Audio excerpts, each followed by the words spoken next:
So this is the rope that broke and caused the water tank to fall. The rope looks pretty durable. How can it be burned through so quickly by fireworks? Why are you suddenly so serious, Traveler?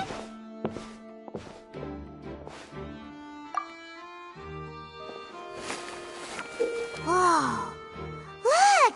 This bit is made from different material! Most of it was burned away, but there's still a little bit of it left.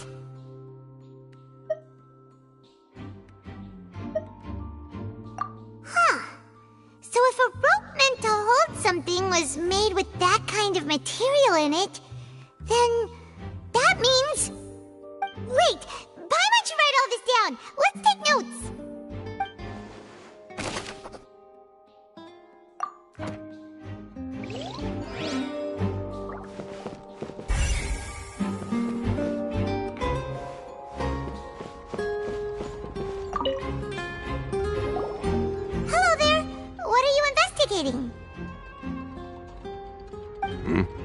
Oh, this location has also been cordoned off because the Magic Troop members are currently considered prime suspects. The investigation team is still collecting evidence. The seats were all booked in advance, so we were able to deduce the missing woman's identity by checking the guest list.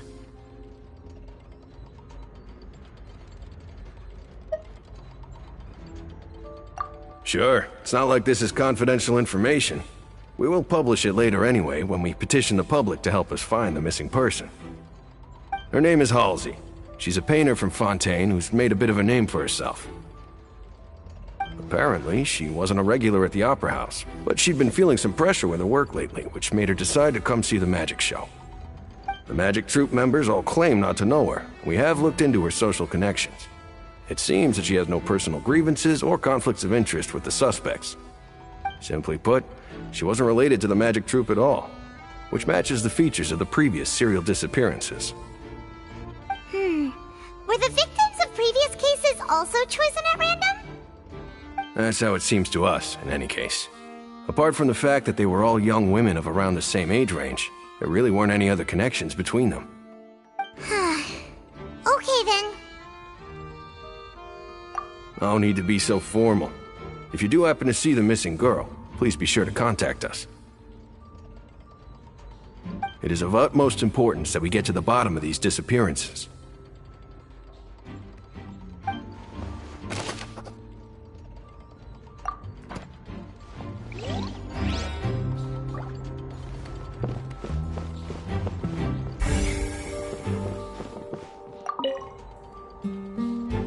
Go ahead, have a look around.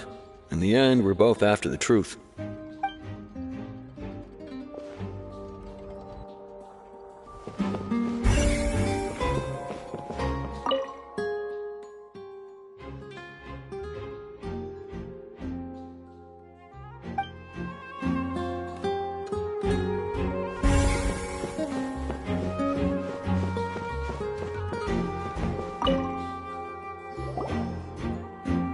The investigation team has some new findings. Turns out there's an issue with the random number selector after all. See, I told you. What if the machine picked some big guy's seat? You think the murderer would have still made his move then? Sorry to interrupt, but we're helping Linny and Lynette with their side of the investigation. What were you saying about the number selector? There's something wrong with it? You're trying to help them? That'll be a tall order. Linny used the machine to pick a random member of the audience during his performance, right? The lucky girl that later disappeared. Well, we thought there might be a serious problem with the machine, so we had it taken away for further inspection. It turns out that the seat number it picked wasn't random at all. The machine picks that same number every time. I'm sure you already know that you have to make a reservation in advance to get a seat, regardless of whether it's a trial or some performance. In other words, Linny knew who would be sitting where from the very beginning. That much checks out. Linny reserved our seats for us, too. Bet you see why I was saying it'd be tough to make a case for Linny. Even though it's bad for Linny's case, Paimon had better write it down.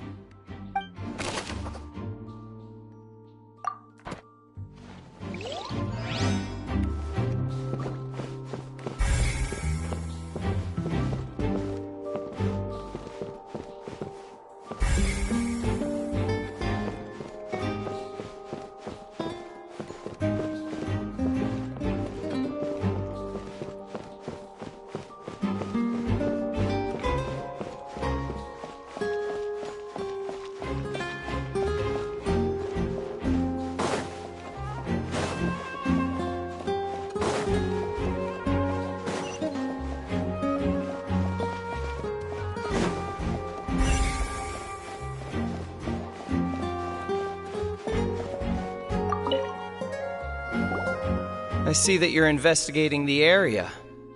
Well, it just so happens that I'm interested too. If you find any new and interesting leads, be sure to share them with me, all right? We don't have too many thoughts yet.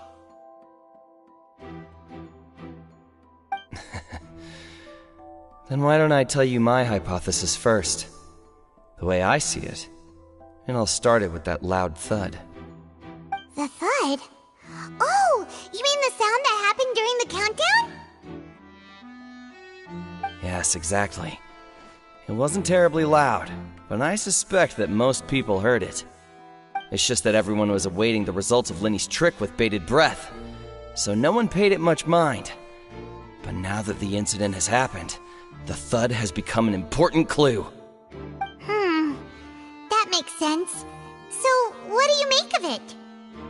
I'm of the opinion that it may have been the sound of Linny's accomplice, Lynette perhaps, jumping atop the water tank or something like that.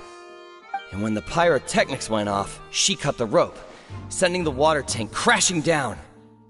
But wasn't the noise we heard too loud for that? Perhaps the balance wasn't right, leading to a particularly rough landing.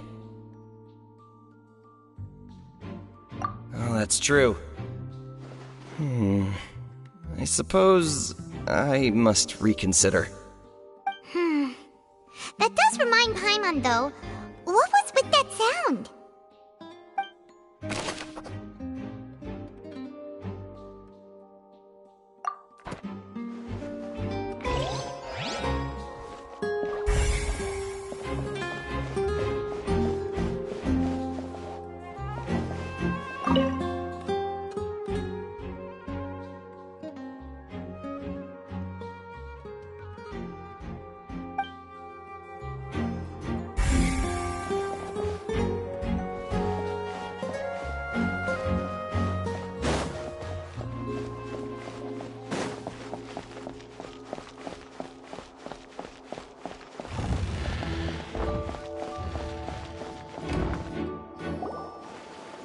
Hey, you!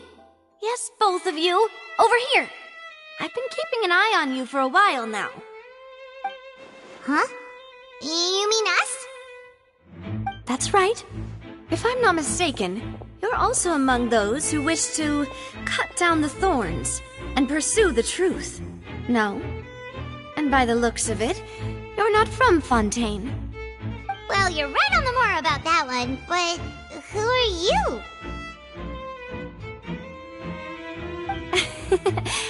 Have you never heard of the Spina di Rosula? From mediating disputes and providing protection to solving conundrums, you name it, Spina di Rosula does it. And I, Navia, have the honor of being its renowned president. Though those who play by our rules call me boss.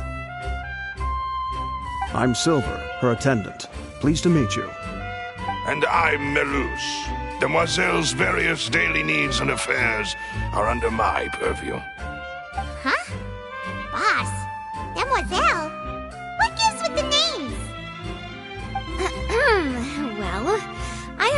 second-generation president. Malus and the others are still used to my previous title. My apologies, demoiselle. Should you prefer, boss, I will endeavor to use that instead. No, no need. You don't have to call me boss. Just Navia is fine.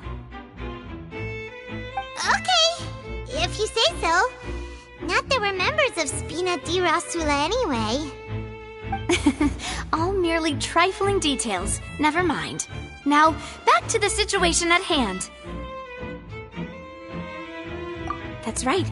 I've always kept an eye on the serial disappearance cases. My interest stems from a matter back from my father's time. Judging from the look of things, I find Lyney an unlikely mastermind. Really? We think so too! That's why we're looking for clues now. But how did you come to that conclusion? Intuition, naturally. My unparalleled intuition. Farina sure was quick to point the finger at Lyney without any decisive evidence whatsoever, wasn't she? But that's not uncommon for her. If you remember, the Justice had to interrupt her and ask if she was pressing charges just to keep her from getting carried away. Anyway, a trial begins the moment someone levels charges. And, of course, there was no way Farina was going to back down in that situation. Sounds more like you just don't trust the Hydro Archon. Well, what's your opinion? I must admit that she can be interesting at times, but liking her doesn't mean that I'll blindly agree with her. All right, I've answered your question. Now, it's time you answer mine. Wait a minute! Did that answer count? Well, I say it does. But don't worry, you won't hear any pointless questions from me. In your opinion, do you think it's right to treat a trial like it's an opera?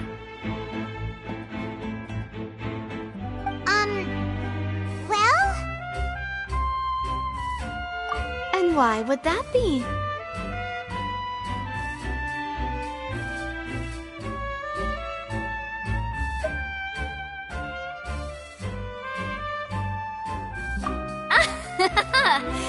See, Silver and Malus? I told you they'd be different. Most astute of you, demoiselle. I too think that the Traveler's response was most excellent. No matter how wonderful the script or how fervent the audience's expectations may be, the trials that go on stage here must be based in fact. And if that can be done, boss, then... All right, that's quite enough, Malus. Anyway, I like your answer. You pass with flying colors. Now, I need to make some preparations, following which our joint investigation shall commence. You two shall be my assistants. Wait! Since when did we become assistants? Oh, well, I can be the assistant. Sure. Or your companion, if you like. I'm really not that fussy. That's more like it.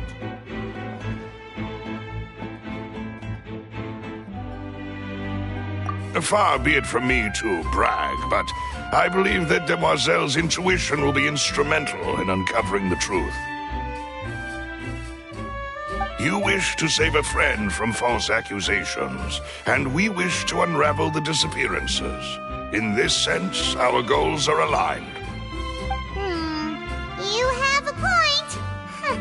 You're quite the talker, aren't you, mister? And what about you over there? What do you think? You seem like you've got something on your mind. I have nothing to add. Oh, alrighty then. We'll be making some preparations first. Just be sure to let us know if they start revealing Lyney's tricks. Thanks!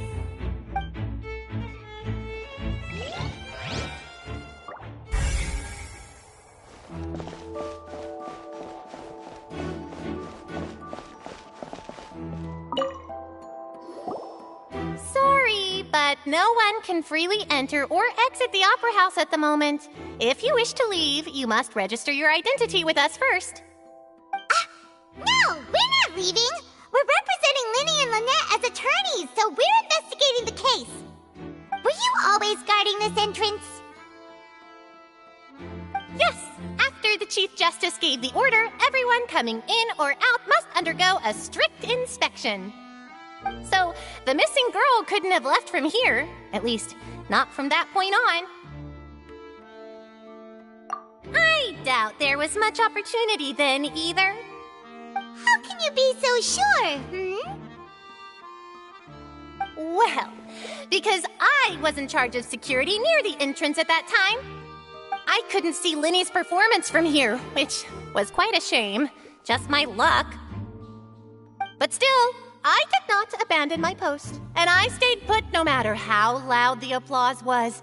If someone had so much as even approached the door, I would have noticed it, let alone if they had tried to leave. We Melazines are good at that sort of thing, you know. So, it's safe to say the girl couldn't have left through here. Alright, thank you for your help. This'll be useful info.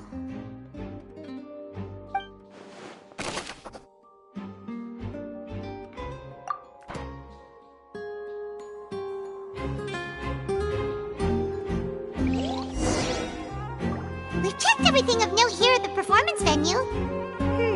Paimon wonders how Linny's discussion with the guards is going.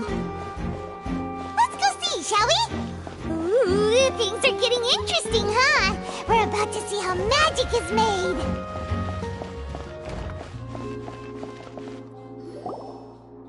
Understood. Then I will be going with you. Just so you're aware, I will be monitoring your actions and making notes as necessary. Very good. Thanks for being so agreeable. I'd pull a rose out of my hat as a gift for you if I could. You may spare the pleasantries. I'm just doing my job. You've arrived. Who's this? Me? I'm Spina di Rosula's guardian angel. If you've got a problem, I've got the firepower. Sorry, I got a little carried away there. Call me Navia. I'm a partner of theirs, and will be helping investigate this whole situation. And these are my companions. Would you mind if they join as well? Fine by me. Oh, new helpers? I would be most grateful. Well, let's just say we're tagging along. It's not every day you get to see the secrets behind magic performed on such a large scale. I appreciate your kind interest. Come with me. We'll be heading below stage.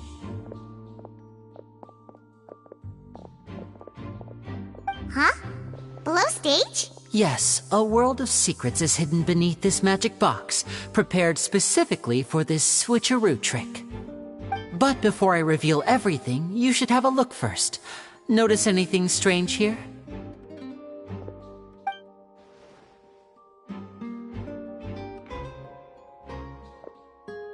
I'm not trying to be dramatic. Remembering the details of a trick will help you understand the methods used to perform it more easily. Huh. Weren't there balloons and other decorations here? Where did all that go? Ah, good eye. That said, you're still far from discovering the answer.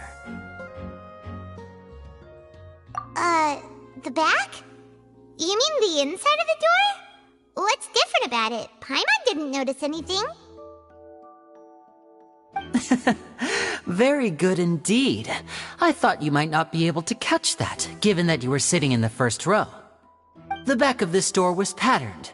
Those patterns are now gone, replaced by a smooth wooden board. So, if you put 2 and 2 together, what do you get?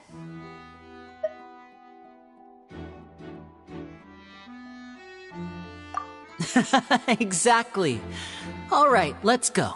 I'll tell you how it works as we head down.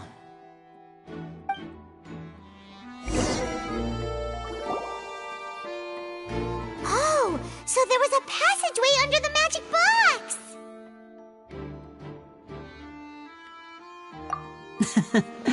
I knew you'd figure out most of it as soon as you saw this place. The 2 magic boxes are positioned right above the 2 entrances of the tunnel. See this flatbed trolley? The box with the lucky audience member in it would be shuttled over to the other side using the trolley.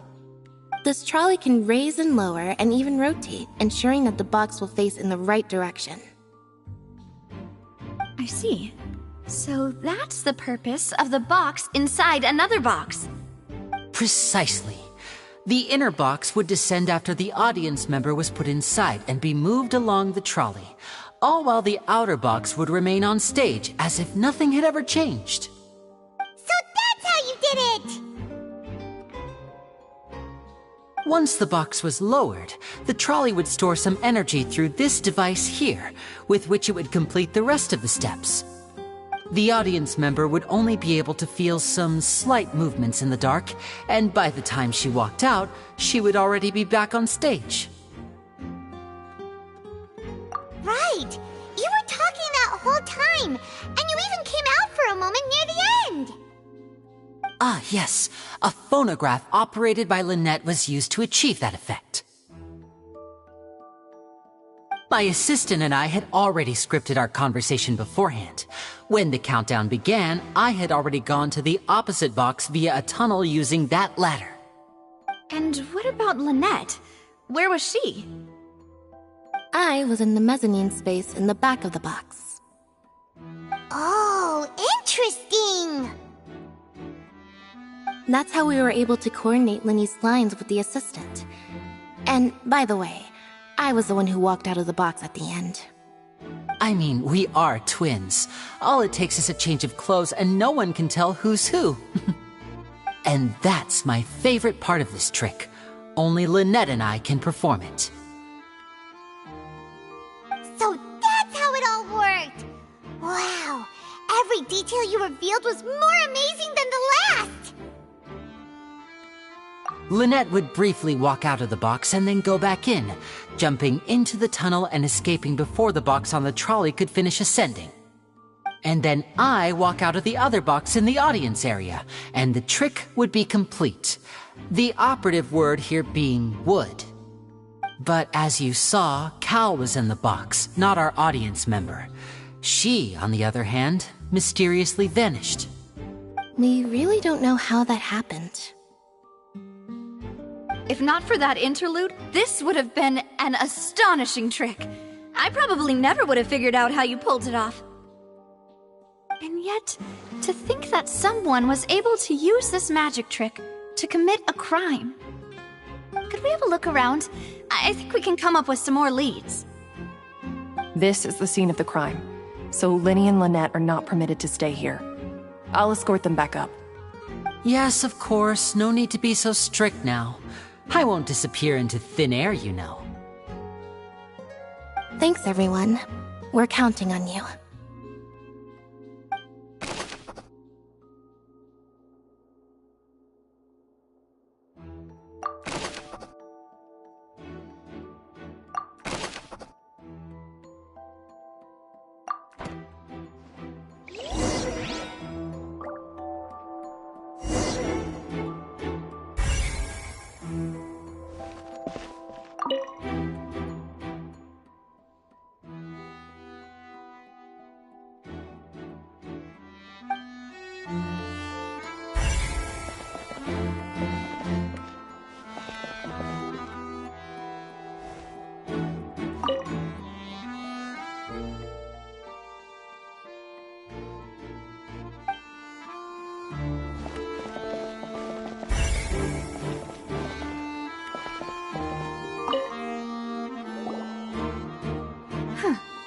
What's this? Looks like a hook tied to the end of a rope. Huh? There's all kinds of odds and ends here. Perhaps it was a prop for a different trick. But why would it have been left here? Whatever it is, let's make a note of it first.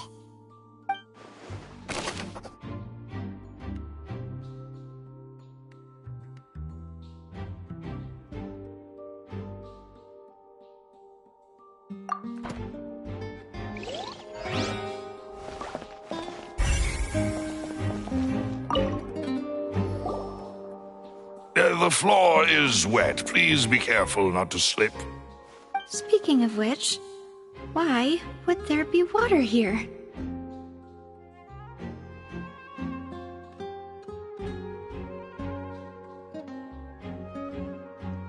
Oh, Paimon knows! It's one of those tricks where you pour water into a jug and then flip the jug over only for the water to disappear? And here's a broken vase! Huh.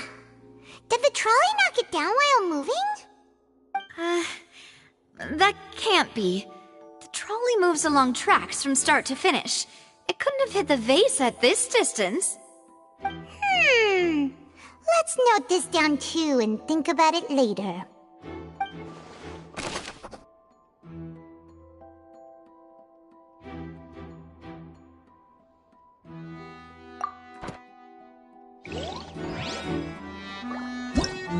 Whoever the murderer was, they must have made... This is probably a... This rope was obviously tampered with.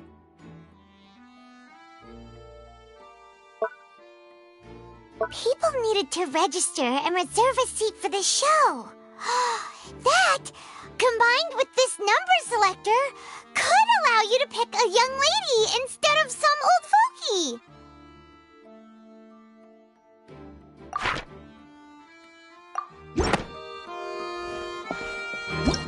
Whoever the murderer was, they must have made preparations well beforehand. Why would it be him? How strange.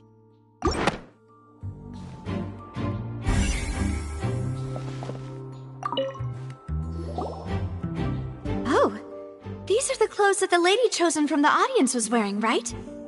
Her clothes are here, but she's nowhere to be found. Right. And do you really need to do that if you're kidnapping them? Ugh, this is so confusing. Paimon doesn't want to be a detective anymore.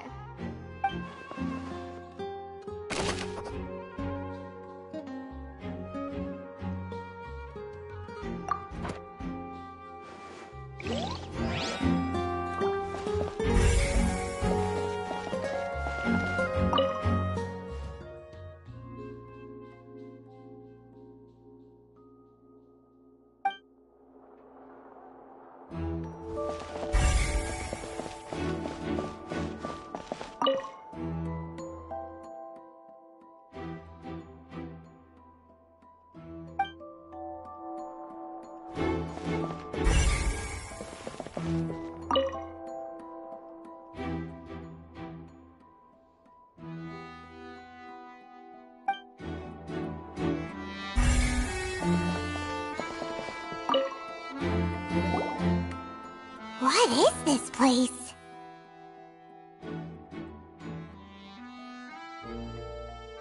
It seems someone could fit through here. Could this have been the suspect's escape route?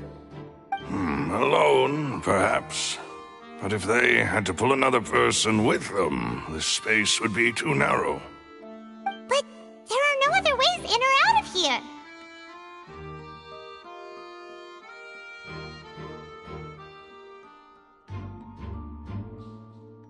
Oh, you're right! Let Paimon write that down.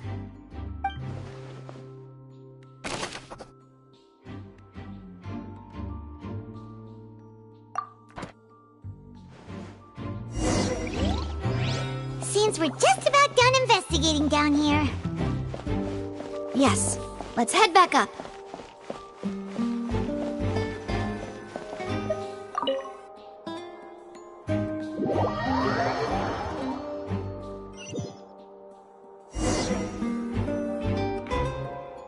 Well, we've ascertained the state of the crime scene. Let's find a place to sort out our findings once Malus returns. Seems to me that there are several things that don't add up here. Apologies for the wait, demoiselle. So, what did the guards say? Did the criminal escape through the vent? They believe the odds of that are very low, since the vent leads to the Opera House's basement. The guards have checked the area carefully, No one left through the basement during the performance or after the incident, and no one was found hiding there. So the tunnels become like a secret chamber then! You know, like the kind you usually see in novels!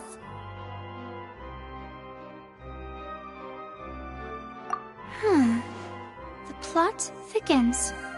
Halsey's disappearance and Cowell's death are both quite inexplicable. No wonder Farina was so confident in her accusation. All the current evidence points toward Linny and Lynette.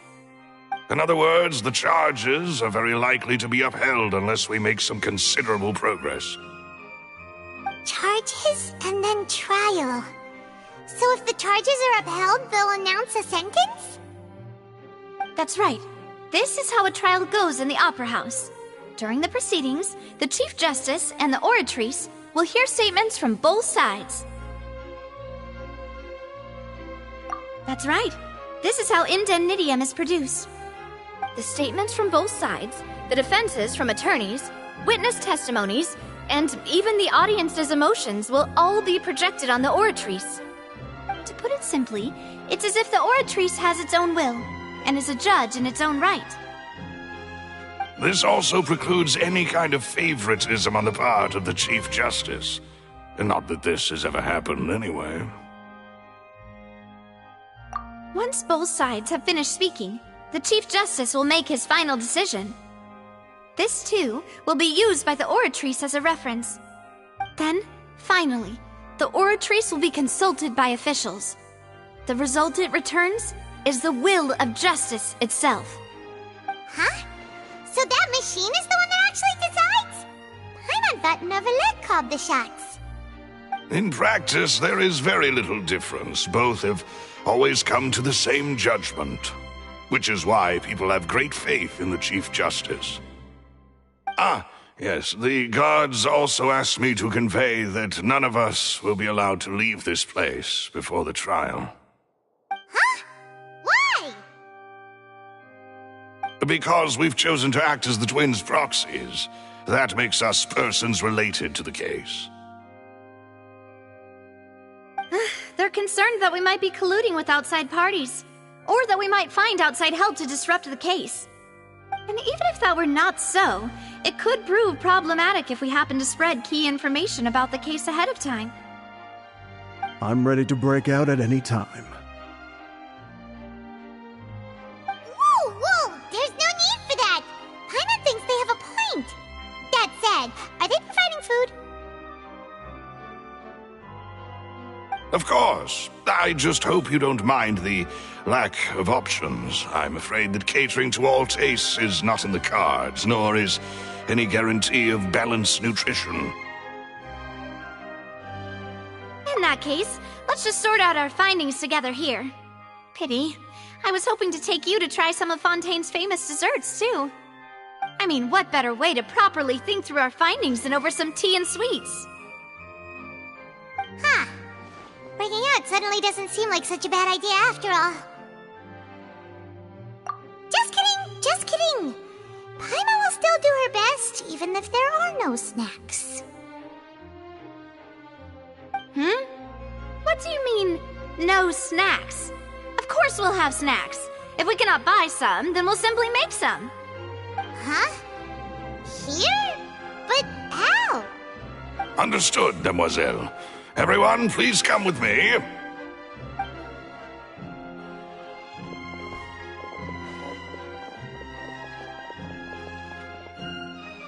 Wait, you're carrying a portable stove with you? Yes, I must be prepared to meet the demoiselle's baking needs whenever the fancy strikes her. I have eggs, sugar, and almonds at the ready.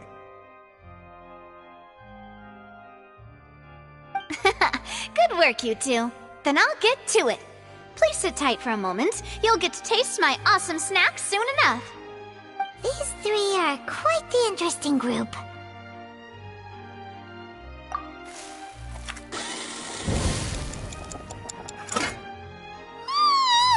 And Paimon thought it smelled good while it was still in the oven! Oh, it's even better now. Paimon can't stop drooling. From the way you had these two guys carrying all all that stuff around, Paimon thought you'd have them do more during the baking process. But you ended up doing the entire thing by yourself. Beating the egg whites, grinding almonds, everything. I was applauding. And I was giving encouraging smiles. Paimon was just thinking, aren't you worried about getting your fancy dress dirty beating egg whites and baking like this?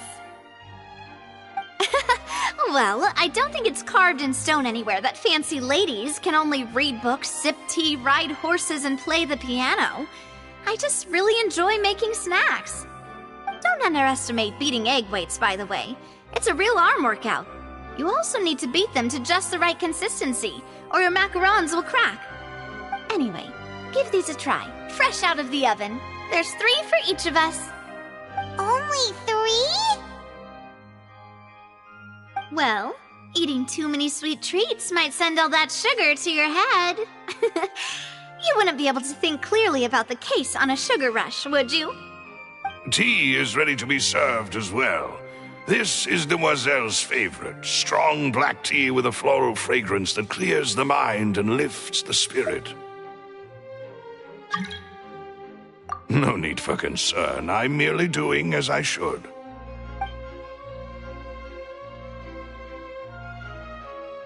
All right then. Down to business. As Paimon mentioned previously, the tunnel seems to be something of a secret chamber. However, we can assume that Linny and Lynette were not alone within it. Some criminal also occupied its sealed confines. The magician twins could have committed the crimes, of course, but they lack any logical motive. Exactly! Why would they do such a thing right when everyone was watching? The flower vase and the thud we heard during the performance could indicate some altercation between Halsey and the criminal in the tunnel, resulting in the shattering of the vase, the discarding of her clothes, and her abduction. Perhaps the criminal thought that since she was chosen from the crowd, she would be too easy to identify if she was still wearing the same clothes. Paimon thinks that makes sense, but the real trouble is... True. None of the clues we found thus far support the existence of this third person. But the only people left to consider are both technically victims, whether it's the missing girl, Halsey, or poor Cowell. Huh. Could Halsey have secretly made modifications to the magic props in order to murder Cowell before making her escape? That's right. And even if she had tampered with the setup, she would need to understand the entire trick to pull it off. Nor does she have any motive. The guard said that she has never had any dealings with the Magic Troop's members. Were we not thorough enough in our search? From the sound of things, this is turning into an impossible case. Your macarons are amazing, though, Navia. They smell great! They're nice and crisp and super sweet! They are my specialty, after all. And I see you've already had 5 of them. What? 5? Oh, that can't be right! Paimon only counted 3, honest! Please don't worry about it. At my age, a few less sweets might actually be a good thing. No! Being greedy is one thing, but Paimon knows how to count. Besides, Paimon knows that if she ate too many, then others wouldn't have enough.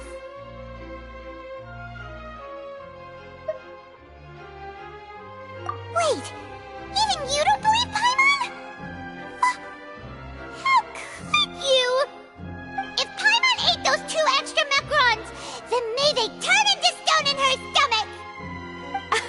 All right, we get it. Well, I suppose one of us might have gotten too engrossed in our chat and eaten them by mistake. No big deal. Malus, set up the stove again if you would. Huh? What are you doing? Making sure everyone gets 3 macarons, of course. Exactly! We don't want want to trouble you. As you wish, demoiselle. And I have the egg, sugar, and almonds. Well, this really is your hobby, huh?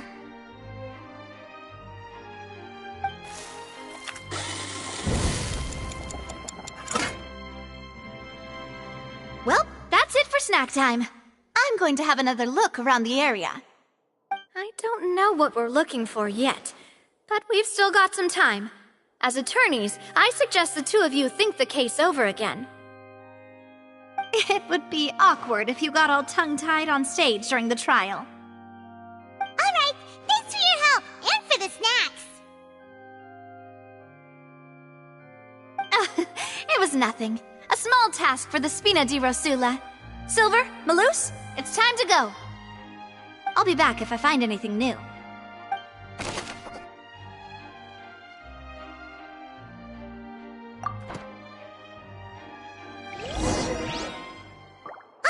It's time to put our heads together. We've got to get our defense ready for the trial. Oh, it's probably gonna be a long and difficult case. There's no point in worrying about that now. We just need to prepare. Here, take Paimon's notes. They should help you review the situation.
Impossible things don't just happen. We'll get to the truth one way or another. Just relax. Even if everyone else suspects Lenny and Lynette, at least we will be supporting them from the stands. Besides, I doubt Farina understands any more about what happened than we do. Thanks, Navia. Well, we'll be going then. Best of luck to you.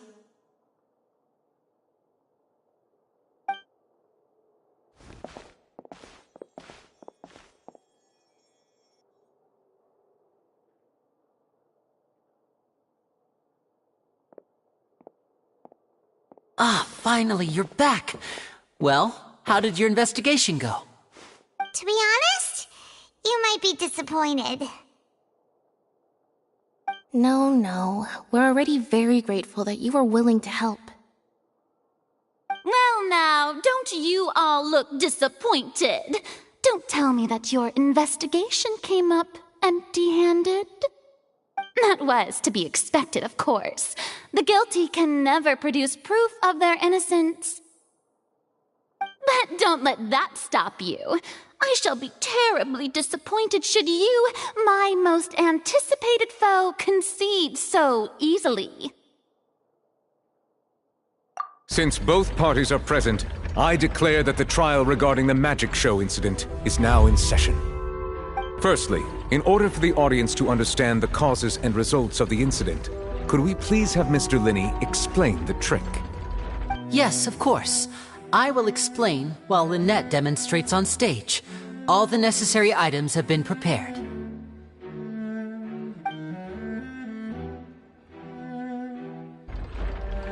Thank you, Mr. Linney.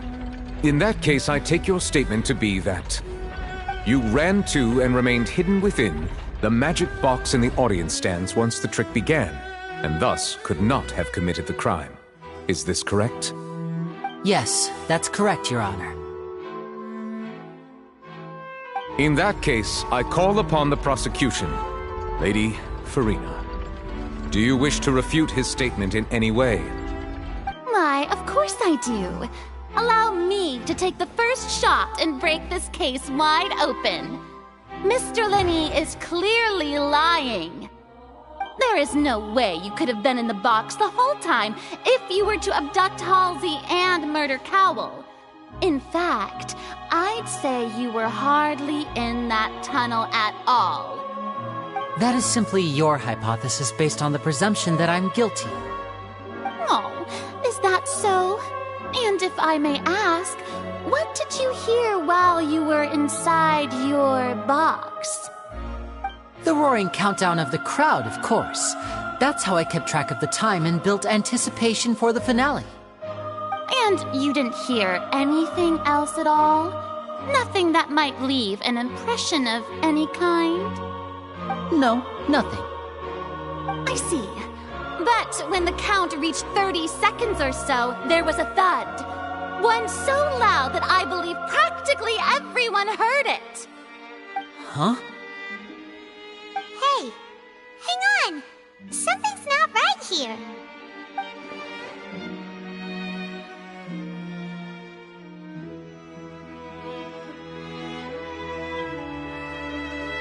Yeah, I'm sure he could have heard a noise that loud from inside the box. I was right by the box, and I definitely heard the thud. Look at those scales. Could those mean...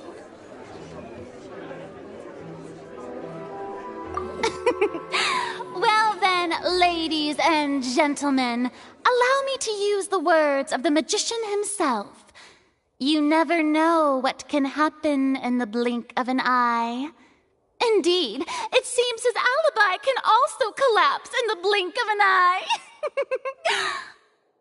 Of course, I have armed myself to do far more than smash your alibi. Confidence cannot go unfounded, and my foundations are rock solid. Tell me, aren't you and Lynette actually from the House of the Hearth? The House of the Hearth?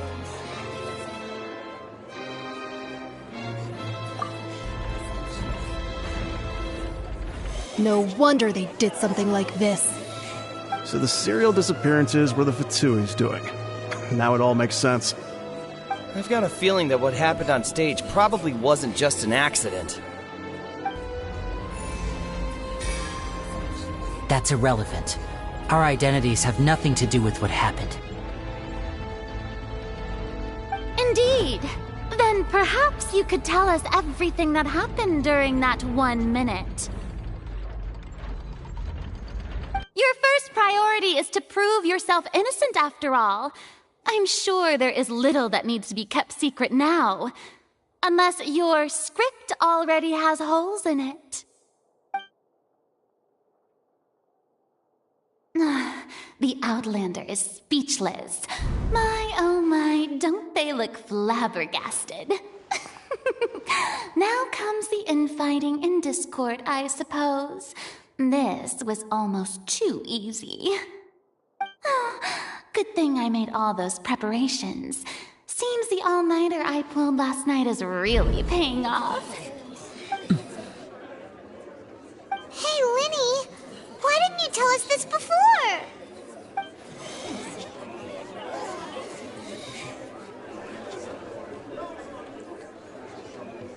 Order! Order! Mr. Linney, allow me to re-establish the facts. Lady Farina has raised 2 points. First, when the thud was heard in the Opera House, you were neither in the box nor the tunnel. Second, you and Ms. Lynette are both members of the House of the Hearth. Are these claims true?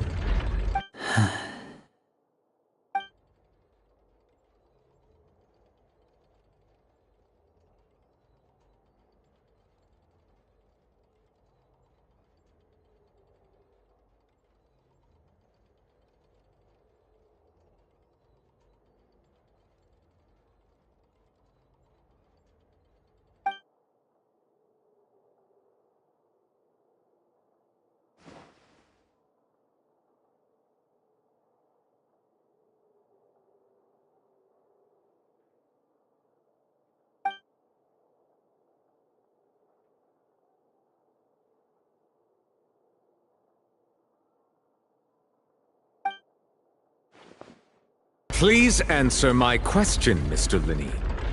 I'm sorry. Yes, they're true, Your Honor.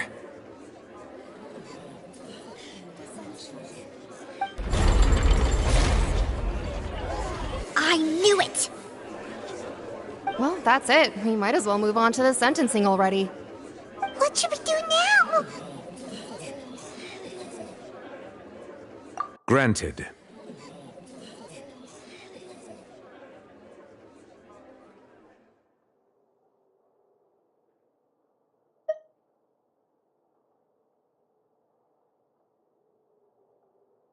In that case, what is your request?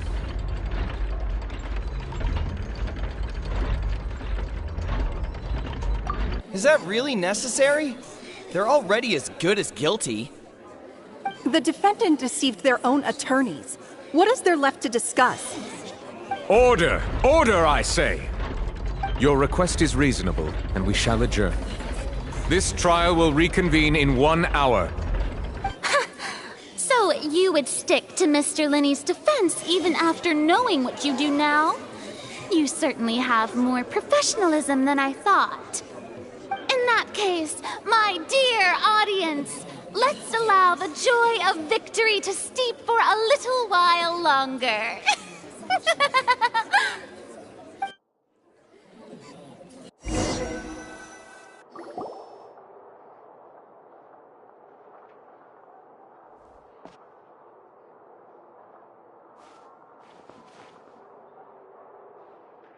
Well, this is awkward.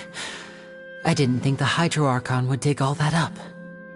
I'm sorry, Traveler and Paimon. Yeah, sorry. Paimon doesn't know where to start. We trusted you two. We based our entire reasoning on the assumption that you weren't bad guys. Not to set the wrong tone or anything, but Paimon's really mad! I'm very sorry. I know you're angry, and reasonably so, but please, let me explain. I know you've clashed with the Vitui several times before. I wouldn't be surprised if just hearing the word is enough to make you upset. But our organization is very, very large, and the Harbingers have very different personalities and goals. Right now, we want to save people. As many as we can. That's right. I'm sure we're on the same page when it comes to this nation and the disaster that its people might face. I knew if it weren't for our respective identities, we could become good friends. That's why I didn't wish to flat out lie to you, but chose to hide some details instead. The truth is very important, but being completely transparent about everything would see us spending more effort than we need to.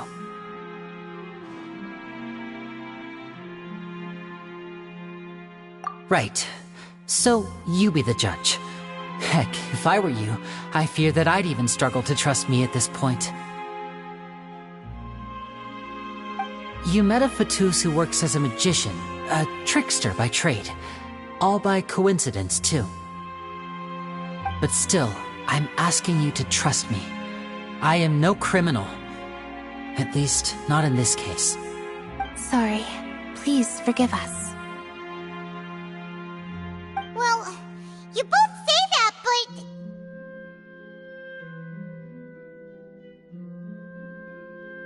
Right, let's hear your answer first, and no lies now! Of course. I'll answer any question you ask. We've been trying to find out how the Oratrice operates. We want to know why it has a consciousness. Why can it deliver sentences accurately? During our investigations, we learned that the machine's core is beneath it. From that moment on, Lynette and I have been designing this box swap trick, with the objective of getting close to the core. Is that why you needed a whole minute? That's right. In truth, the audience would take about 75 seconds to count down from 60, while I would only need 15 to get to the opposite box. So, after jumping into the tunnel, I accessed the Opera House basement via the vent, and went to investigate the room in which the core is stored. That air vent was created during the construction of the tunnel specifically to execute this step.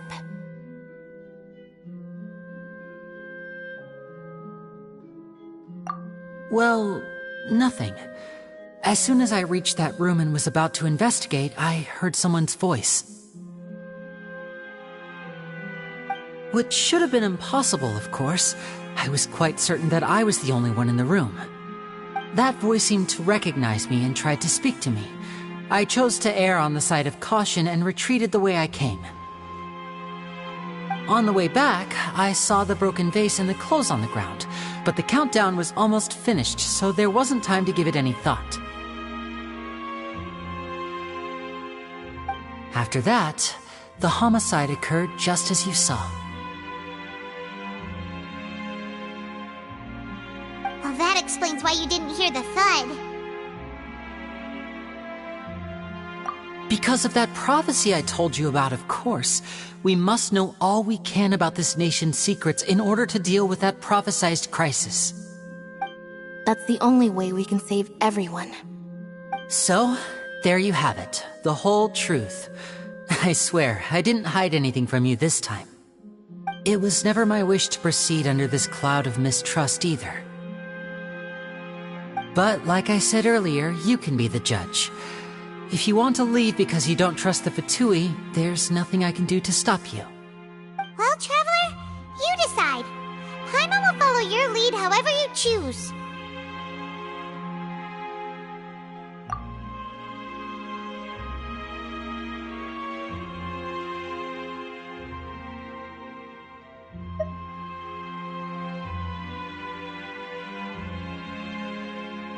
Okay, thank you. Thanks for giving us a chance. The current problem is that the scales are tipped pretty badly against you two. If we want to refute the Hydro Archon's accusations, we're gonna need a seriously watertight defense. Huh?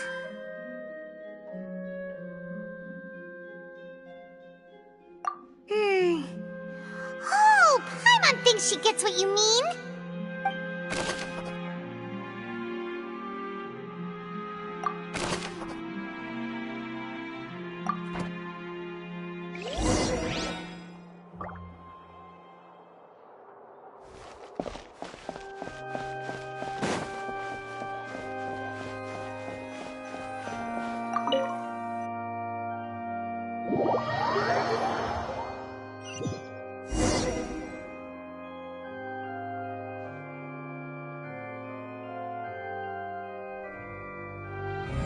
Both parties have returned to their positions.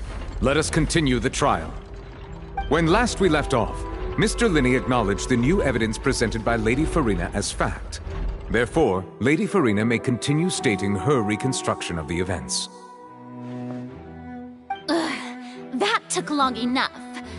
Now then, if everyone would lend me their attention. At this stage, let's revisit that scene from Linney's perspective.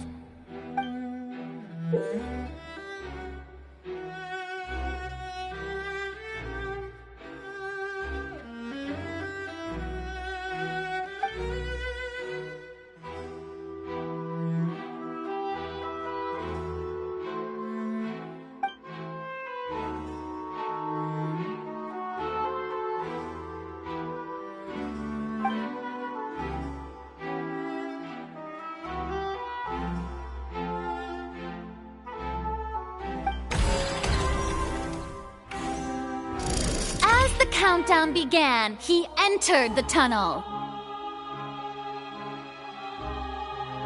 When the flatbed trolley passed, he opened the box and got into an altercation with Halsey, which caused the loud thud.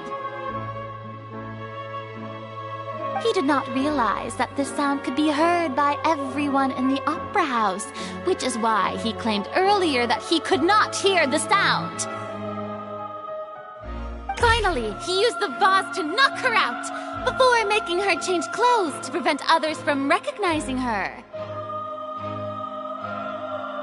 At this time, Cowell arrived in the tunnel, having heard that strange noise, and caught Linney red-handed. So Linny proceeded to knock him out too before stuffing him into that box. Afterward, Linny passed the unconscious Halsey to his accomplice through the magic box in the audience stands, before operating the devices such that Cowl's death would be ruled an accident. And there you have it. That's the truth behind what happened. Does the defendant's side have any objections to Lady Farina's description of the events? The key to refuting Lady Farina is the order of events. What Linny experienced and what he saw.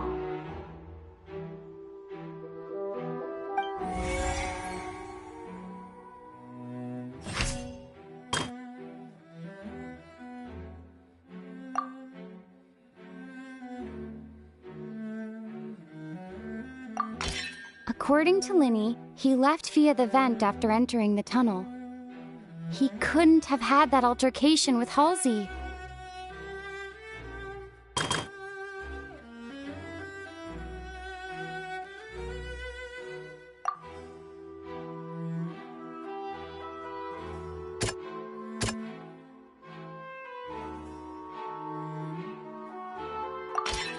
Linny went to the room that contains the Oratrice's core. This is the actual truth.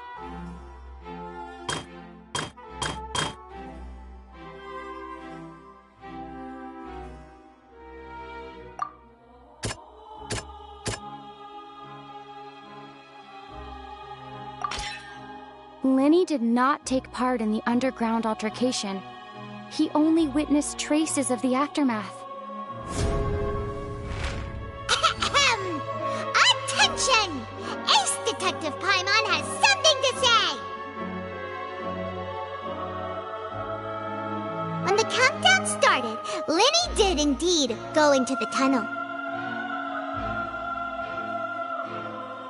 But he immediately used a vent to access the Opera House basement, which is where the underground core of the Oratrice is stored.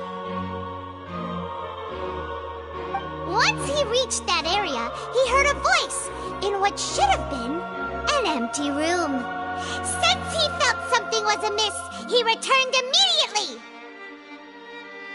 The crime scene had already developed by the time he reached the tunnel again, and in order to complete the magic trick, he did not remain there for any length of time. Finally, he reached the surface, and that was when the accident happened from his point of view. Therefore, he's innocent!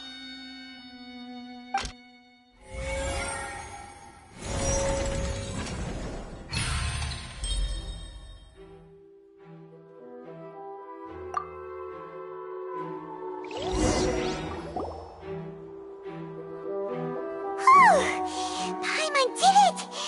Paimon actually managed to say all that! Oh, wasn't it awesome? In other words, you believe that he knew nothing of the incident? That's right!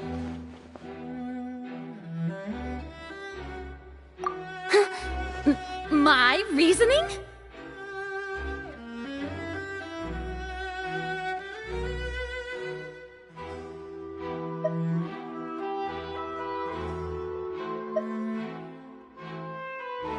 If that's the case, then if Cowell hadn't entered the tunnel, who was the entire setup meant to kill? Assuming that what you say is true, Linny only needed to kidnap the young girl to cause a new disappearance case. What would the point of killing someone on stage be? Oh, they have a point. That's right, you tell him! And that's why they're partners of mine. They've managed to turn things around. Oh, well, your denial is very strident, I'll give you that. But what proof do you have to back your claims? Of course I do. If he had been in the magic box the whole time, how could he have not heard that sound? Why do you ask? You're saying that he wasn't?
in the box or in the tunnel. That's why he didn't hear anything strange during the performance. This means that when the crime happened, Linny had already entered the basement via the vent. The same clue you used to disprove his alibi has now become the best proof! How do you like that? Well played. To think you'd use such logic. Well then, if it wasn't Linny who committed the crimes, then who was it?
The deceased's name is Cowell, Linny's assistant.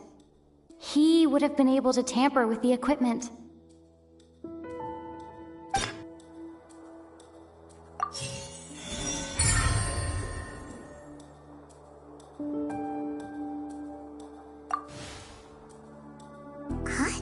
Huh? That can't be right. Are you serious?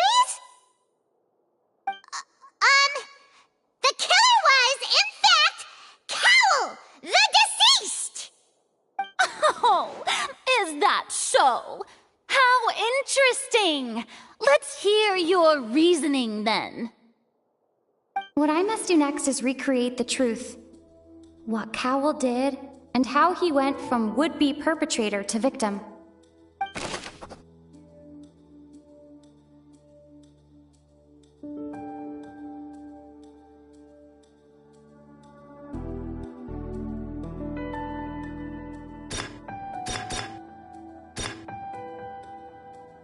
Linny was not in the tunnel at that moment, which gave our criminal ample time.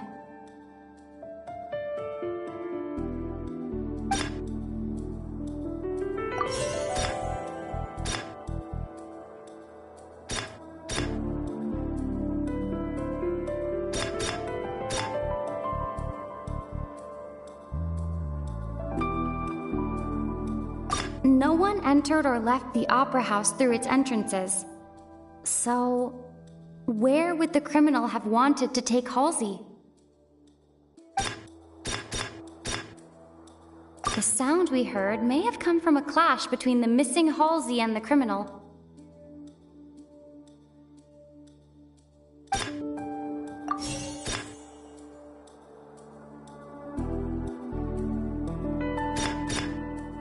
The deceased's name is Cowell, Linny's assistant.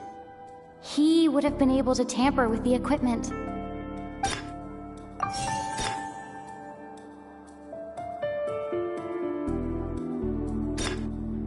Halsey's clothing was in the tunnel. So, there must have been some fear that she would attract attention.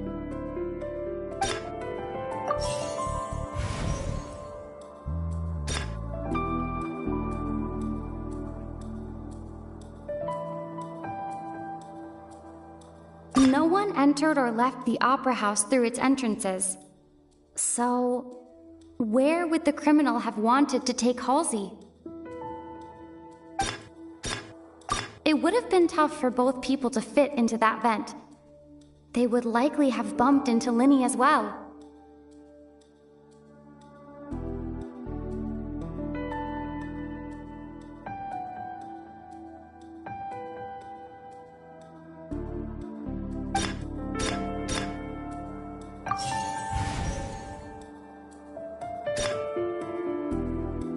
No one entered or left the Opera House through its entrances. So, where would the criminal have wanted to take Halsey?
What's wrong, Traveler? Are you still having trouble figuring things out?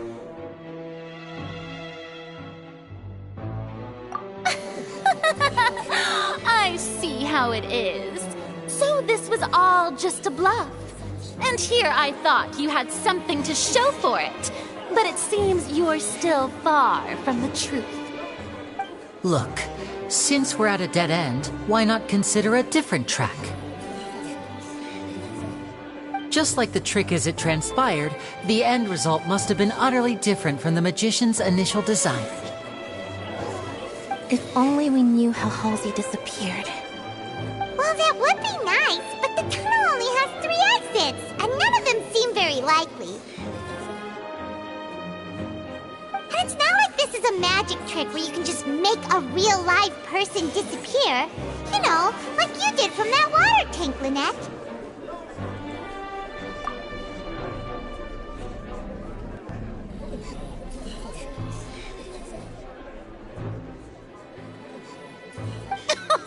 Excuse my interruption, dear opponents, but do you not see that the crowd is growing impatient? There is no greater sin in this opera house than an awkward delay in the performance.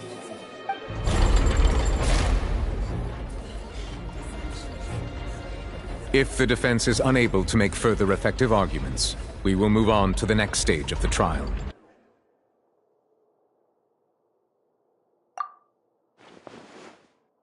Linny was not in the tunnel at that moment, which gave our criminal ample time. The sound we heard may have come from a clash between the missing Halsey and the criminal. The deceased's name is Cowell, Linny's assistant. He would have been able to tamper with the equipment. The vase was not broken by chance. It was used to cover important evidence. The water.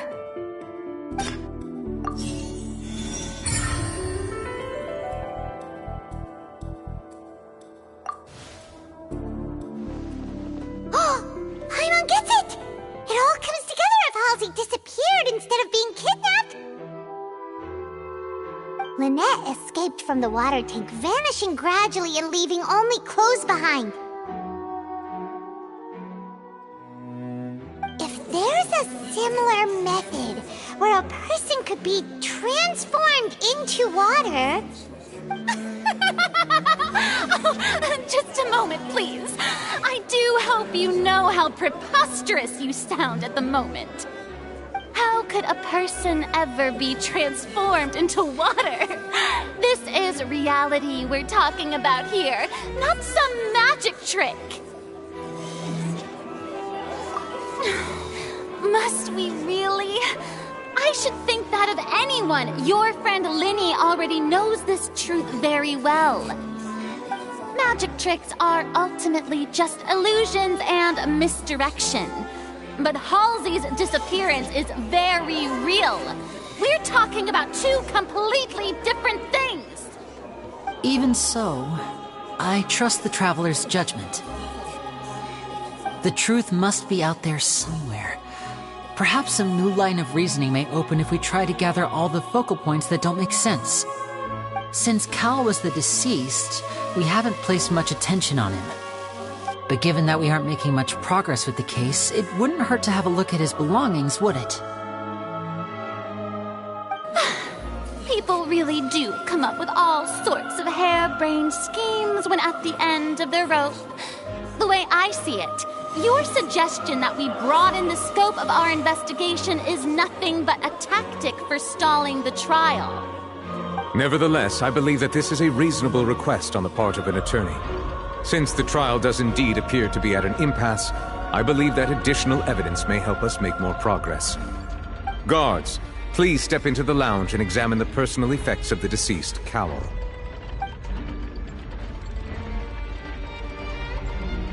We are still examining the items, but we have already made critical progress that we feel must be shared with everyone post-haste.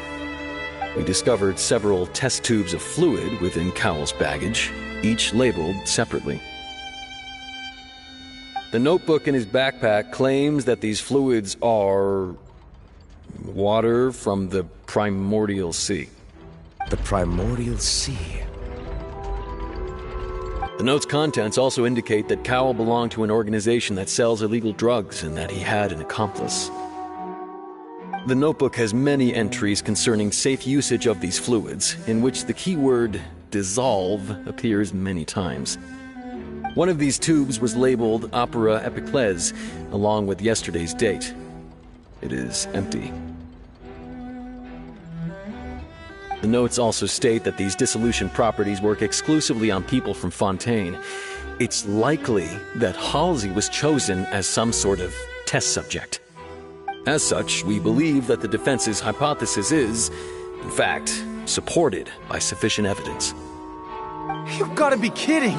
People dissolving into water? Could something so ridiculous actually be true?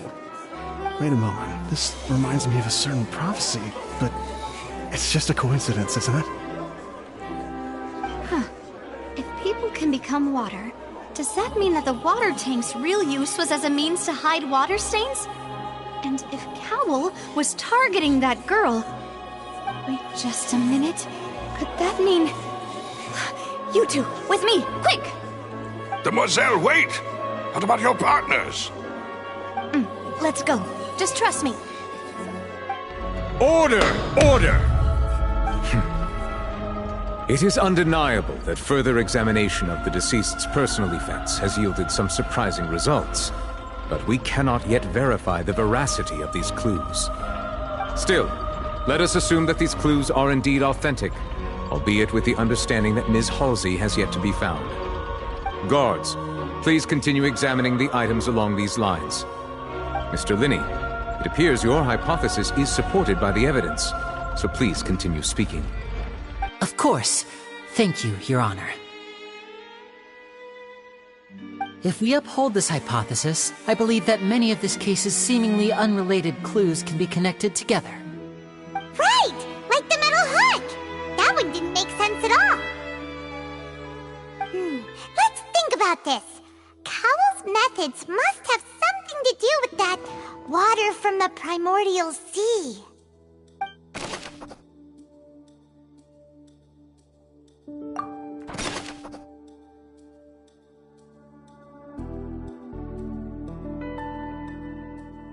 The rope that strung the water tank up was lit by the fireworks and cut. As such, the focus here is on the water and not the tank. Now it seems like the hook rope was not meant for another magic trick, but was instead some form of triggering mechanism. The water from the primordial sea should already have been prepped before Halsey entered the magic box. Lynette was in the magic box on stage the entire time. Did she have something to do with this? I remember there was something else within the inner layer of that box.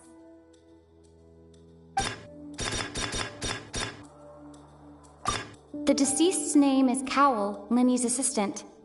He would have been able to tamper with the equipment.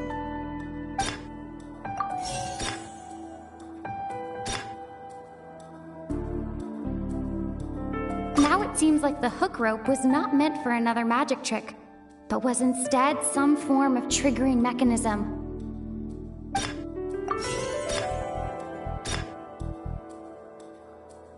The water from the primordial sea should already have been prepped before Halsey entered the magic box.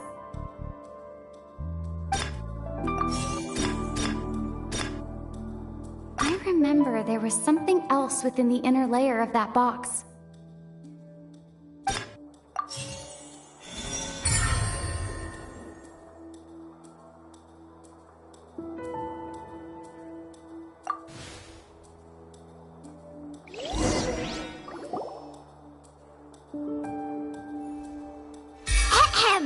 It's Ace Detective Paimon's time to shine again! In the original plan, Cowell would tamper with the water tank rope and the number selector securing his target. When the magic box containing Halsey was lowered, the metal hook would retract gradually and pierce the balloon at the top of the box. When the balloon attached to the box popped, the water from the primordial seed inside it would pour down and dissolve Halsey. Afterward, Cowell would enter the tunnel and break the flower vase to conceal the water inside the tunnel, with the remaining evidence being covered up by the water tank on stage. But he encountered something unexpected in the tunnel and wound up being fatally hit by the same water tank he meant to use to cover his tracks. Huh. That does make sense. That actually links together a lot of the more confusing pieces of evidence.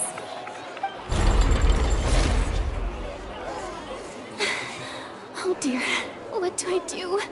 Even I think they sound convincing now. Have I falsely accused an innocent person? What a humiliation. Now, it seems like the only point of contention remaining is the exact circumstances that led to Cal's death. His notes mentioned he had an accomplice who could be related to the situation.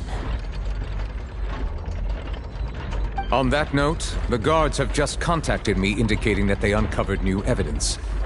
I shall now invite him on stage to share it with us. Thank you, Your Honor. We were just inspecting the luggage of the other people involved in this case. And we found an identical sample of the water from the primordial sea among Linny's personal effects. What? That can't be. Oh, I see. Well, how wonderfully comedic to have your own counterattack only to come back and wound you. Does this not clear all doubt? My dear citizens, my loyal audience, allow me to present my reasoning and bring this performance to a swift close. Linny did not need to take part in the dissolution of the young woman at all. Indeed, he did leave the scene via the vent. Having made modifications to the props beforehand, his accomplice Cowell then caused Halsey to vanish using the water from the primordial sea. But upon his return, in cruel avarice, Linny desired sole credit and prepared to do away with his partner in crime.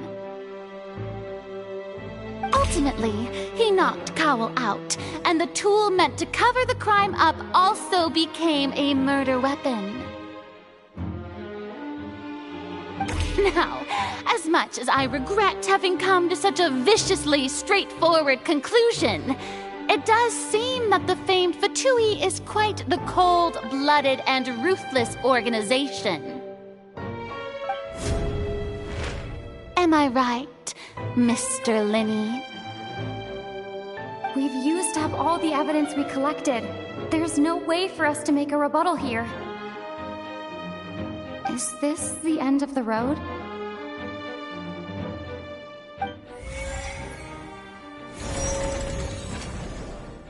Oh no!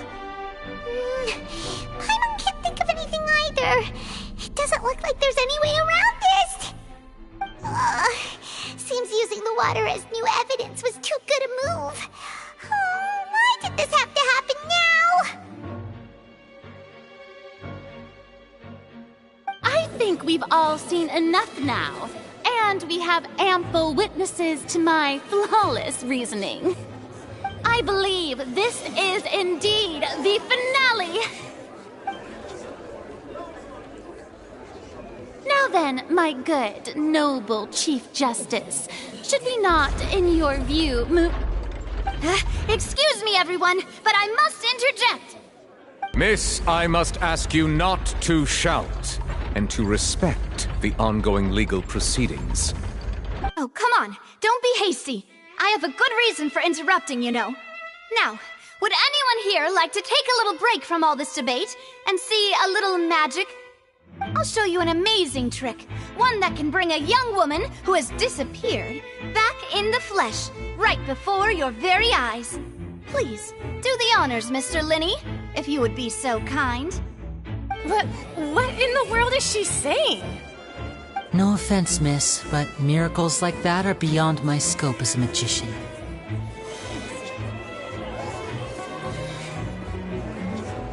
Come on now, don't be silly. Magic is all about misdirection, isn't it? It often conceals the truth while presenting a fascinating illusion. But once everyone believes the illusion, can't magic reveal the truth to them once again? And wouldn't such a trick be the most marvelous finale to today's performance? Come on, Linny and Lynette, give it another go. Don't worry, Spina di Rosula has made the necessary arrangements on your behalf. But, as the magic makers and stars of the show, I think I should leave the final performance to you. I understand.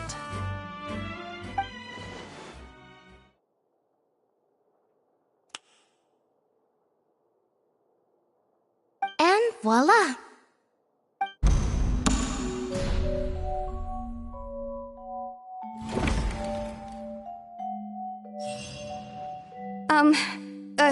Sorry for the interruption. Wait, isn't that Halsey? So the whole thing about people dissolving wasn't true after all? To be clear, I'm only here because this person told me that if I testified, the merit of doing so would lessen my sentence. I was hiding outside this room listening to the proceedings because I was afraid that I would be the one put on trial. I was just feeling happy that no one had noticed me, and then before I knew it, she caught me. That'll teach you to underestimate us three. Where should I begin? I'm sorry. I'm the one who killed Cowl. I admit it. What? Why? Firstly, my name isn't Halsey. It's Lillian, and I'm originally from Mondstadt. I heard that Linny's show was gonna be a real thriller, but I missed the chance to buy a ticket, so I stole one. That's how I make a living. I steal stuff here and there. And I'd never been caught before. But I was noticed at the harbor a few days ago, and I barely got away. Linny was the one who caught me in the act. Hey, no wonder you look familiar. So you were the thief! Liddy even mentioned that you were pretty skilled. Well, and I thought that would have been the end of it, but then the number selector chose me. He even mentioned the Fortress of Meripede. That's a prison, isn't it? So you can imagine how shocked I was. I thought he was onto me for sure. So I played along with the show while looking for an opening to flee, but then I got water poured on me for no reason, and then someone jumped into the tunnel to nab me. I wasn't going to take that lying down, so I knocked him out and stuffed him into the box. There was nowhere to run from there, though, so I had to change my clothes and hide in a box containing performance costumes. I slipped out after the first guard arrived at the scene and continued hiding inside the opera house. Can a person even hide in there? But I swear, I didn't know that the water tank would fall down. Really, I swear it. Had I known that, I wouldn't have put him in the magic box. I may be a thief, but I'm no killer. Well, that makes everything pretty clear now, doesn't it? This time, we need to tell the entire story from Lillian's perspective.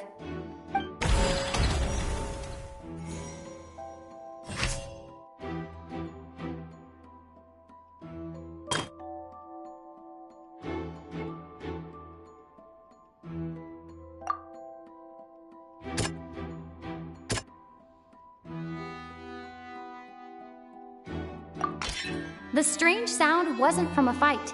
It was Lillian's attempt to break out when she was frightened.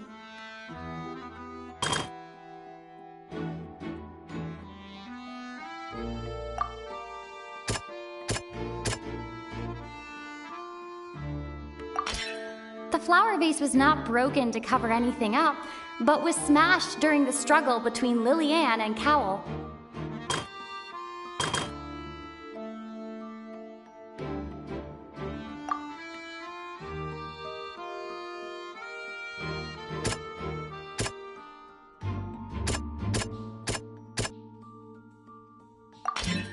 Lillian was afraid that she would be recognized if she left, so she changed clothes and hid, biding her time. Just what one might expect of an experienced thief.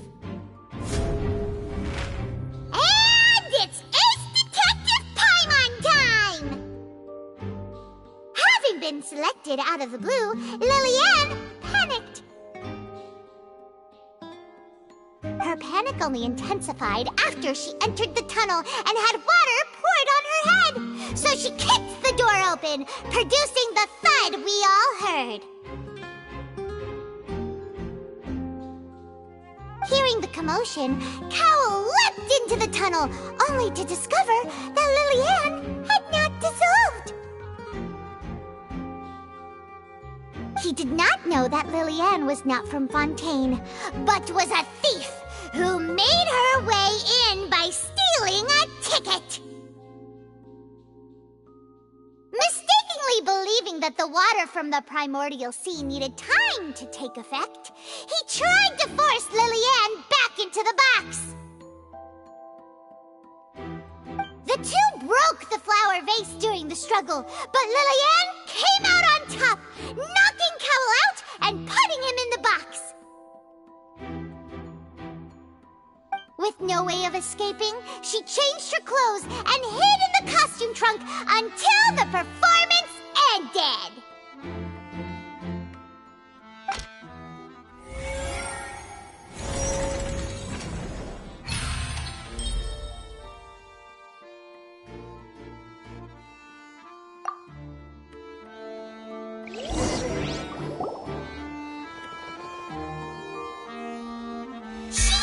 That she would have to go through guard inspection if she tried to leave afterward.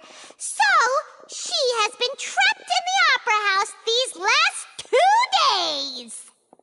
She had already become desperately hungry by the time we were chatting over macarons. So, she swiped 2 of them right under our noses. Talk about a sneaky thief. At this point, all the events that happened in the tunnel have now come to light. Ah, so that's the whole story. Bravo! Bravo! Now then, Lady Farina, do you wish to speak against the defense's statements? Please answer the question, Lady Farina. Also, if I may add, the trial has not yet ended. As such, I request that the prosecution not leave the room before the proceedings have concluded. What? Are you reading my mind now? No, I have no further arguments. I admit defeat. But really, could you at least have left me with some dignity? Wow, look at that! She's like a deflated balloon now! If there are no objections, then as the Chief Justice of Fontaine, I shall once again repeat the full sequence of events. The actual perpetrator of the serial disappearances, Cowell, selected his next victim from the audience reservation list. With some modifications to the selector, he could ensure that the pre-selected young woman would be chosen. To cover up any evidence while committing the deed, Cowell thought of allowing the water tank to fall, which would conceal the water left behind after the young woman was dissolved. He also tampered with the rope suspending the water tank, using the fireworks at the end of the performance to cause the tank to drop and hide the watermarks. He poured the water from the primordial sea into a balloon during the preparation of the magic box and stuck it to the box's lid. Finally, he passed the prepared hook on a rope through the gap in the magic box's door when bringing the young woman to said box. When the magic trick officially began, the box containing the woman was lowered into the tunnel, tightening the hook rope and bursting the balloon containing the water. If all had gone to plan, the young woman would be dissolved at this time. However, Lillian was not from Fontaine, and thus fled the box with a loud noise. Realizing that there was trouble, Cowell entered the tunnel and met Lillian. Thinking that the waters had not yet taken effect, he decided to proceed. However, his opponent was more capable than he thought, and he was overcome, knocked unconscious, and placed into the magic box, and thus became his own final victim. Lillian, according to her own statements, then changed clothes and hid until the performance ended, before hiding in other parts of the opera house. As for Linny, he was in the underground structures within the opera house, and was thus ignorant of these happenings. From this reconstruction of events, we can conclude that Linny, the accused, is in fact innocent. While there is much in Linny and Lillian's conduct that should still be investigated separately, this case, at least, can be handed over to the Oratrice to make the final decision.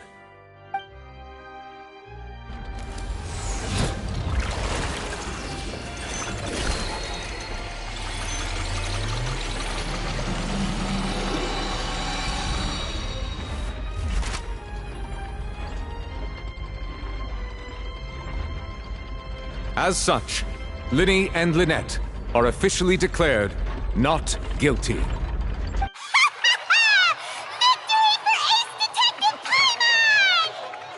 Great work, partners.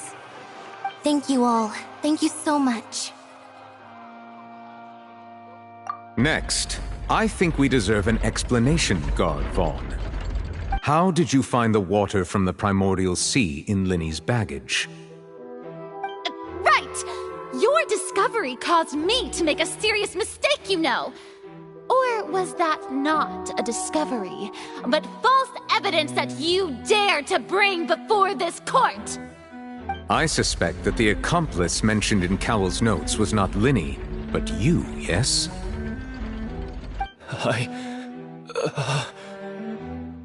I'm sure you know what you must do to lessen your sentence. Speak quickly! Unless you want to earn yourself a one-way ticket to Coupon Town. I was just following orders. We were supposed to place blame for the serial disappearances onto Linny, and thus cause suspicion to fall on the Fatui.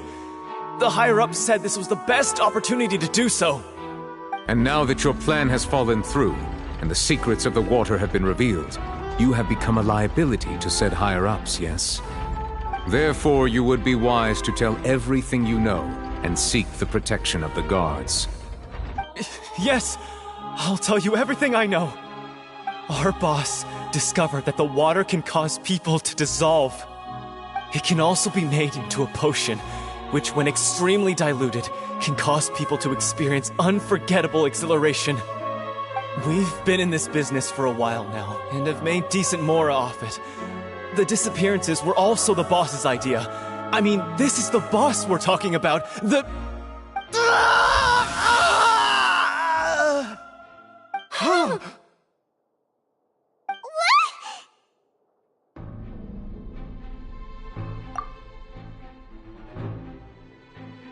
And now he can no longer talk.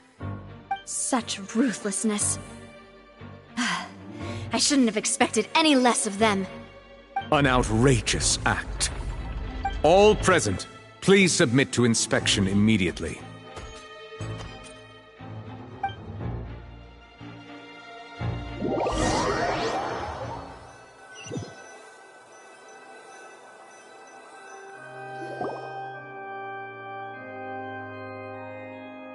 So, we're just going back now?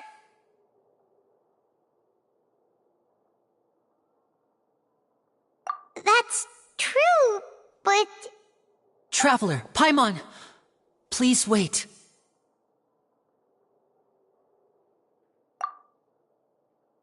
Lenny... I know you may not want to speak to me right now. Maybe you don't even want to look at me. But still, let me thank you again for defending me to the end, even after you learned that I'm a member of the Fatui.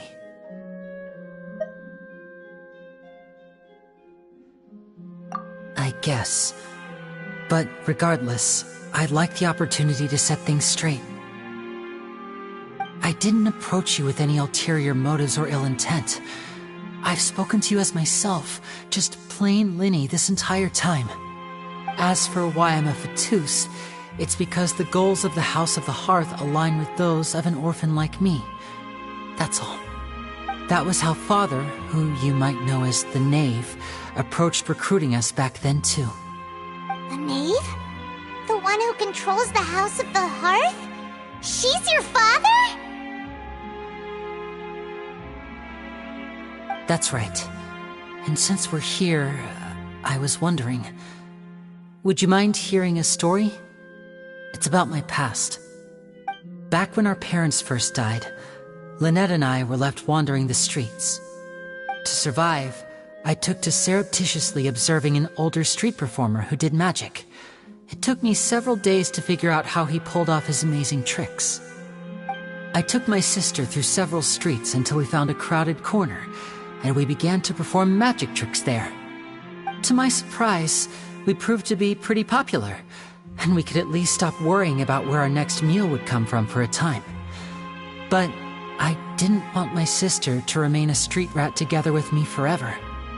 Before long, an aristocrat came to me and claimed that he wished to take us in after watching my performances. So you went from orphans to nobility just like that? That was how we felt at first too. As if fate was on our side and we could say goodbye to those painful days. But I gradually discovered that while we were called foster children, he was really after my talent for magic tricks. He would constantly take me to all sorts of banquets to garner attention, which he would then use to expand his social circles. That doesn't seem too bad either. Better than roaming the streets at any rate. It took a while for me to realize just how dark his heart really was. After one particular performance at a banquet, I discovered that Lynette was not on the same return vehicle as me. I waited a long time after we returned home, but she did not come back. I went to that noble's bedroom and asked him about her whereabouts. The answer he gave me was, she caught the eye of the most eminent person at the banquet, so I sent her over as a gift. I mean, you'll be able to perform your magic regardless of who your assistant is, yes? Oh no.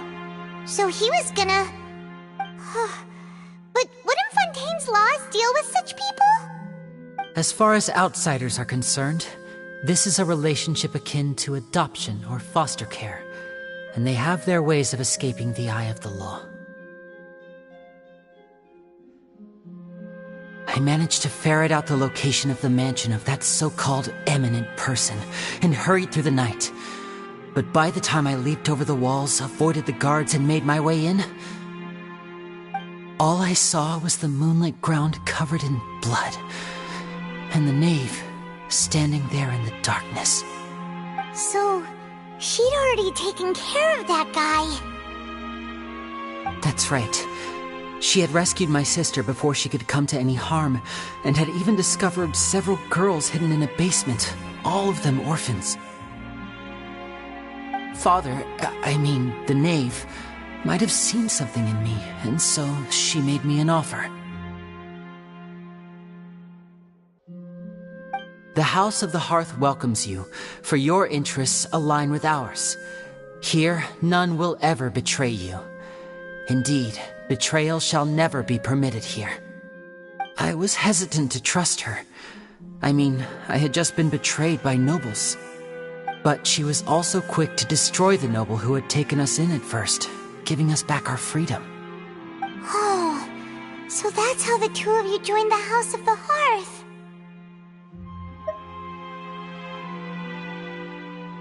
She has her own plans. She has gained permission from the Tsaritsa to first use the Gnosis' power when she obtains it. She plans to use it to find a way to break the prophecy and save Fontaine. So, she believes in that prophecy too? That's right. The whole House of the Hearth is currently working to combat that crisis. Today's case has also proven that people from Fontaine can indeed dissolve into some sort of water, thus further supporting the prophecy. Everyone at Hotel Bouffe d'été, including the knave, has their roots in Fontaine, and we will always defend our homeland. To us orphans, the only connection we have left to this world, apart from our family, is our homeland. So, from small deeds like distributing magic pockets to huge schemes like stealing a Gnosis, everything is aimed at dealing with that prophecy. It's all right. I understand. The only thing I can do is relate all this to you. I just hope you can understand that even as a member of the House, I have never stopped making my own decisions, and that I believe what I'm doing is right. If you should need anything at all in the future, feel free to find me. I will do my best to help you, as plain Linny.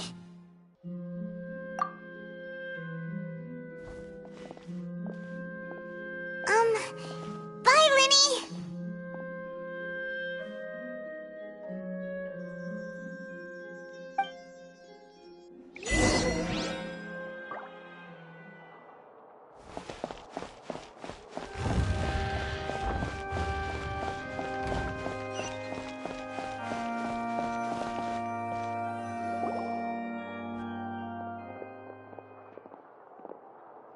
Hey there!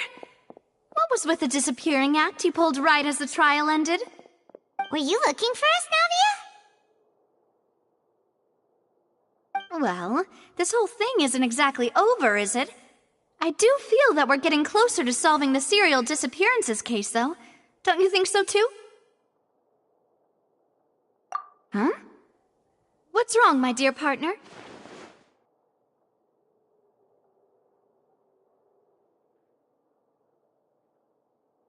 Besides, are you sure we're the ones who can crack a case that's been cold for decades now? And given that there's new evidence from the trial, there should be a trail of breadcrumbs for the Hydro Archon's people to follow now, right?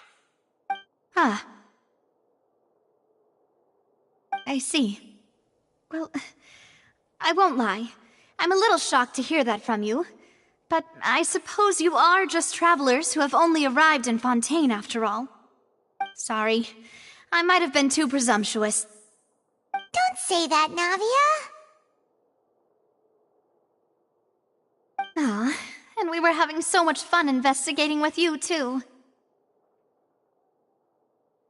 It was like having new waters flowing into a stagnant mire, causing new hope to spring forth, and the reflection in the murk to become clearer. Well, sorry about that. I'm a bit prone to nostalgia. Don't mind me. Wait, shall we have a farewell meal? You know, to commemorate our time as partners? Huh? Do we really need to get that formal? Well, guess you really did treat us as partners, huh? Well, I'd just like to have a proper ending to every important memory. That way there are no regrets later. Anyway, it would just be a meal, so it shouldn't take up too much of your time. You don't have to twist Paimon's arm. If Boss Navia's treating, count Paimon in! Oh, wonderful! In that case, why don't we return to the Court of Fontaine and head to the Hotel de Boer? I believe we'll make it just in time for dinner. All right then, let's have our farewell meal.